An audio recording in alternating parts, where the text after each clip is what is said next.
Hello everyone, welcome back to another video session. और इस video lecture series में जिसमें हम लोग डिस्कस कर रहे हैं basic concepts relating to projectile motion. Last की कुछ वीडियोस में आप देख चुके हैं कि जनरल प्रोजेक्टाइल को मैंने डिस्कस किया, उसका बेसिक कैरेक्टर्स क्या है, और फिर हमने टाइम ऑफ फ्लाइट से रिलेटेड डिस्कशन किया और वो डिस्कशन को हमने अप टू इंक्लाइन प्लेन तक किया। आज जो इंक्लाइन प्लेन ऑफ प्रोजेक्टाइल है पहले उस पर कुछ और बात करेंगे, है ना। इंक्लाइन प्लेन ऑफ प्रोजेक्टाइल और जो horizontal base line of projectile है, दोनों में कुछ कंपेयर करेंगे, उसके बारे में कुछ और कैरेक्टरिस्टिक्स डिटेल डिस्कस करेंगे। तो चलिए शुरू करते हैं। तो जैसे कि मैंने कहा कि इंक्लाइन प्लेन में जब हम लोग प्रोजेक्टाइल को डिस्कस करते हैं, मान लो ये हमारा इंक्लाइन प्लेन है जो थीटा एंगल ऑफ एलिवेशन में है। अगर एक पार्टिकल को मान लो u वेलोसिटी से प्रोजेक्ट करते हैं at an angle alpha with the elevated plane, ठीक है ना। हमने एक पॉइंट A ले लिया और A से मान लो एक पार्टिकल को प्रोजेक्ट कर रहे हैं at an angle alpha with the elevated plane, जबकि एलिवेटेड प्लेन का खुद का ही एंगल जो है वो कितना है, थीटा विथ हॉरिजॉन्टल। तो अगर ये पार्टिकल को प्रोजेक्ट करने के बाद ये पार्टिकल इस तरह से अगर अपना पैराबोलिक मोशन कंप्लीट करता है, पाथ ए से चल के बी तक पहुंचता है, तो हमने क्या क्या देखा है regarding the characteristics of the motion. हम बात कर सकते हैं कि इनिशियल वेलोसिटी को अगर along the incline plane perpendicular to incline plane में रिजॉल्व करे तो एक component along the incline plane होगा जो कि होगा u cos अल्फा, दूसरा होगा परपेंडिकुलर टू इंक्लाइन प्लेन, वो होगा u sin अल्फा, ठीक है ना। आप अगर वही u को दो ऐसे लाइन में तोड़ सकते हैं या तोड़ना चाहते हैं जो हॉरिजॉन्टल और वर्टिकल हो, तो ऑन दैट बेसिस u का ये resolve component u cos alpha plus theta हो सकता है, और जो वर्टिकली अपवर्ड है वो u sin alpha plus theta हो सकता है, ठीक है। तो हम लोग अगर जो बेसिक एक्स वाई प्लेन है, हम जो बेसिक एक्स एक्सिस और वाई एक्सिस पर जनरली प्रोजेक्टाइल को डिस्कस करते हैं, अगर मैं उसी चीज को थोड़ा सा रोटेटेड एक्सिस पोजीशन दे दूं तो अब ये ऐसे हो जाएगा, x बन के x डैश, y बन के y डैश हो जाएगा। यानी कि हम ये कह सकते हैं कि जो एक्स वाई प्लेन है वो थीटा से रोटेट कर दिया मैंने, ये एक्स वाई प्लेन इसको मैंने थीटा से रोटेट कर दिया, और हम लोग प्रोजेक्टाइल मोशन को डिस्कस कर रहे हैं इस एलिवेटेड प्लेन में लाइक दिस, ठीक है। अब तो है कि जैसे कि हमने टाइम ऑफ फ्लाइट के बारे में डिस्कस कर चुके हैं, प्रोजेक्टाइल का time of flight elevated plane में होता है 2u sin alpha divided by g cos theta. ये टेक्निक क्या है वो भी हमने कहा था कि हाउ टू रिमेंबर दिस। जो आप इंक्लाइन प्लेन पे जब आपका प्लेन हॉरिजॉन्टल के साथ थीटा पे है और वहाँ उस प्लेन के रेस्पेक्ट में, एलिवेटेड प्लेन के रेस्पेक्ट में आप फर्दर अल्फा एंगल में प्रोजेक्ट कर रहे हो, तो उस प्रोजेक्ट इनिशियल वेलोसिटी का जो component perpendicular to incline plane होता है उस कंपोनेंट को न्यूमरेटर में लेते हैं। ये देखो आपका न्यूमरेटर में आया u sin अल्फा, ठीक है ना। और जो g, ये जो पार्टिकल जब ऐसे लूप में जाता है तो g जो कि वर्टिकली डाउनवर्ड है, तो हम लोग क्या करते हैं उस g का दो कंपोनेंट ले लेते हैं, एक इंक्लाइन प्लेन में नीचे की तरफ, दूसरा परपेंडिकुलर टू इंक्लाइन प्लेन।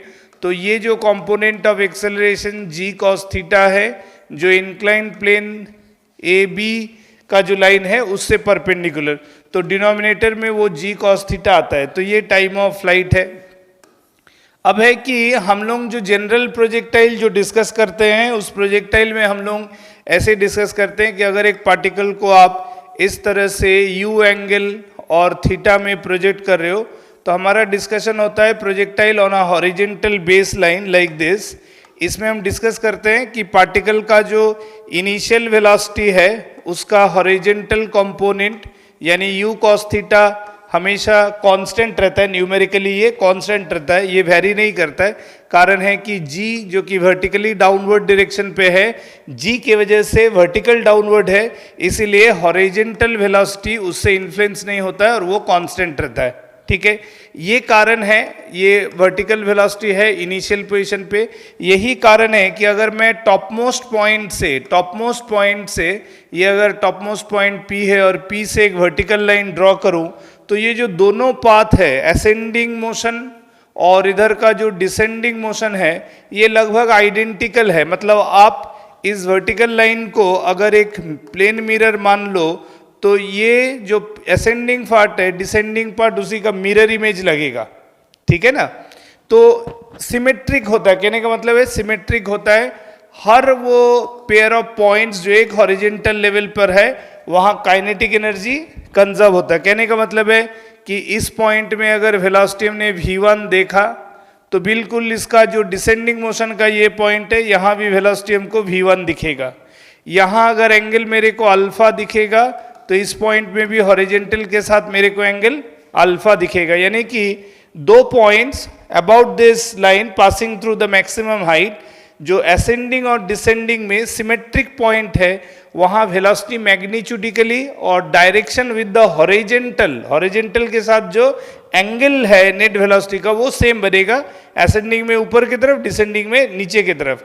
यानी कि ये दोनों पॉइंट जो है, ये दोनों पॉइंट पे काइनेटिक एनर्जी सेम होगा, ठीक है। लेकिन जब हम यही प्रोजेक्टाइल को डिस्कस करेंगे ऑन इलिवेटेड प्लेन, जो कि हॉरिजेंटल के साथ थीटा के एंगल पे इलिवेटेड है, और पार्टिकल को इस तरह से u वेलोसिटी अल्फा एंगल पे प्रोजेक्ट करेंगे और पाथ को ऐसे जाते हुए देखेंगे ना,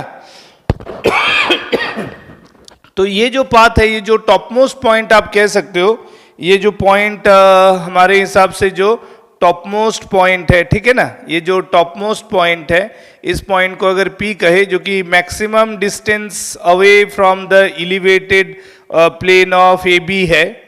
अब दिक्कत क्या है कि इस पॉइंट पे, इस पॉइंट के अबाउट, जैसे यहाँ हाई मैक्सिमम हाइट के पॉइंट के अबाउट थ्रू जो वर्टिकल लाइन लिया था परपेंडिकुलर टू बेस, अब अगर मैं AB को बेस और इस लाइन को अगर perpendicular to AB through the farthest position draw कर रहा हूं, तो अब ये वाला असेंडिंग और मतलब ये on the either side of the this line, ये सिमेट्रिकल अब नहीं है, ये सिमेट्रिकल नहीं है।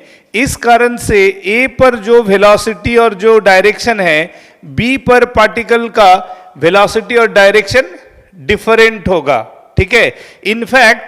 इनफैक्ट यहां जो वेलोसिटी है, जैसे कि मैं अगर ड्राइंग से टेंजेंशियल लाइन ड्रॉ करूं, तो ये वेलोसिटी जो है, इस वेलोसिटी के साथ कई डिटेल्ड बात हो सकता है ना, कई डिटेल बात हो सकता है। कहने का मतलब है कि ये वेलोसिटी इस तरह का हो सकता है कि आफ्टर स्ट्राइकिंग, ये अगर मान लो एक ऐसा कोई, मान लो टेनिस बॉल ले लिया, एक टेनिस बॉल को प्रोजेक्ट किया, वो एक एलिवेटेड प्लेन पे जाके स्ट्राइक किया और फिर मान लो रिबाउंस किया, रिबाउंसिंग कैरेक्टर अगर उसका रखा, तो ऐसा जरूरी नहीं है कि रिबाउंस करने के बाद वो, उसमें कई पॉसिबिलिटी हो सकता है रिबाउंस करने के बाद वो नीचे आए, या हो सकता है रिबाउंस करने के बाद वो फर्दर और ऊपर जाए, है ना। यानी कि नेक्स्ट लूप जो है वो फर्दर ऊपर की तरफ जा सकता है, या ऐसे भी हो सकता है नेक्स्ट लूप नीचे की तरफ आ जाए। तो दोनों पॉसिबिलिटीज में बनता है। तो उसके लिए डिपेंड करेगा वो कौन सा केस होगा। स्ट्राइक करने के बाद अगर वो रिबाउंसिंग कैरेक्टर है, हाँ, जैसे यही वाला सवाल को अगर कोलिजन चैप्टर के कैरेक्टरिस्टिक्स में पूछा जाए, तो वहाँ एक कोफिशिएंट ऑफ रेस्टिट्यूशन डाल के आपको रिबाउंसिंग से रिलेटेड, यानी कि what will be the result after rebouncing, after striking and then rebouncing, क्या होगा, वो फर्दर नीचे आएगा या फर्दर ऊपर जाएगा, इस पर सवाल हो सकता है।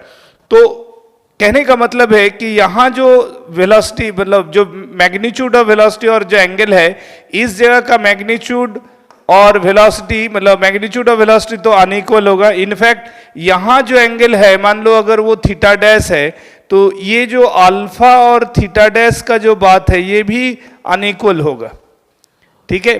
तो कहने का मतलब है कि इंक्लाइंड प्लेन में प्रोजेक्टाइल जो है, उसका argument horizontal base of projectile से कई मायने पे डिफरेंट होगा। और उसका एक वजह यह है कि जैसे इस डायरेक्शन पे हम लोग जानते हैं कि हॉरिजॉन्टल में हर जगह u cos थीटा होगा ना, हॉरिजॉन्टल वेलोसिटी हम कहते हैं कि मैग्नीट्यूडिकली कांस्टेंट रहता है, लेकिन यहाँ जो अलोंग द इंक्लाइन प्लेन के ऊपर की तरफ जाने वाला जो वेलोसिटी है, मान लो उसका अगर मैग्नीट्यूड देखें तो वो बदलता रहेगा लगातार, v1 v2 v3 इस तरह से चेंज होगा, और उसको चेंज कराने का जो रिस्पॉन्सिबिलिटी है वो रिस्पॉन्सिबिलिटी कौन निभाता है?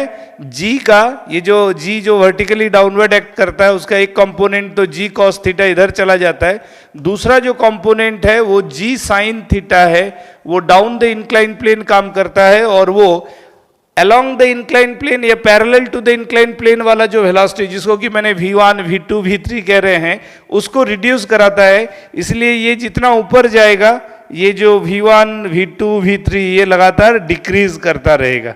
ठीक है, तो इस तरह से कई और इलेबोरेटेड डिस्कशन हो सकता है इसके बारे में। इस इंक्लाइन प्लेन के प्रोजेक्टाइल में जो रिबाउंसिंग कैरेक्टर पे हमने बात कहा उस पर कुछ और डिटेल बात करेंगे, but that I will do it in next video. ठीक है।